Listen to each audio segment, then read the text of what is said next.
मैं Rajat Mishra channel learn Hindi language the easy way में आप सभी का स्वागत करती हूँ।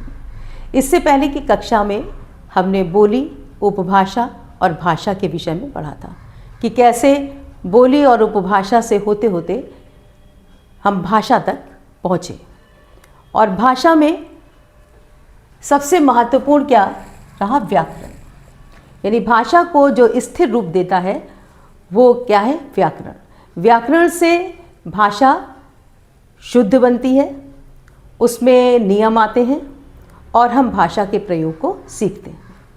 तो व्याकरण शब्द की उत्पत्ति को अगर हम देखें तो वो क्री धातु में वी आंग उपसर्ग और ल्युट प्रत्यय लगाकर बना है व्याकरण शब्द, जिसका अर्थ है भाषा के शुद्ध रूप का ज्ञान कराना। तो व्याकरण क्या करता है?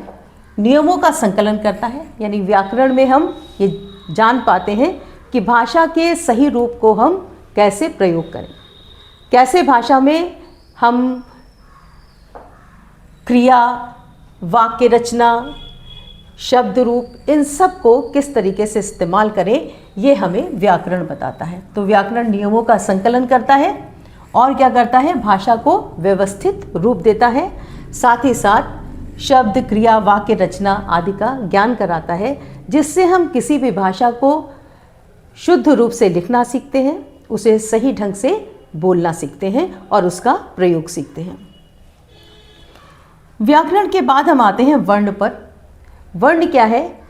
ध्वनि की सबसे छोटी इकाई है। जो हम मौखिक ध्वनियाँ बोलते हैं उन्हीं का लिखित रूप या लिपि रूप क्या है? वर्ण है।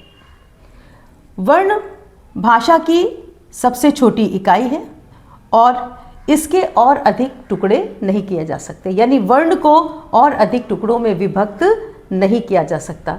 तो वर्ण ध्वनि की सबसे छोटी इकाई है। इस जो मौखिक ध्वनियाँ हैं वही हम वर्ण कहलाते हैं और वो लिखित रूप में उसका जो लिपि रूप है वही क्या है? वर्ण है। तो हमने अपनी मौखिक ध्वनियों को व्यक्त करने के लिए कुछ जो चिन्ह बनाए हैं, कोड बनाए हैं, वही क्या है? हमारे वर्ण हैं। तो आज हमने देखा कि व्याकरण क्या है और वर्ण क्या है। कल की कक्षा में हम लोग वर्णमाला और स्वर व्यंजन के बारे में अध्ययन करेंगे। आप सभी को अगर ये चैनल अच्छा लगता है तो आप हमारे चैनल को लाइक करें और सब्सक्राइब करें। धन्यवाद।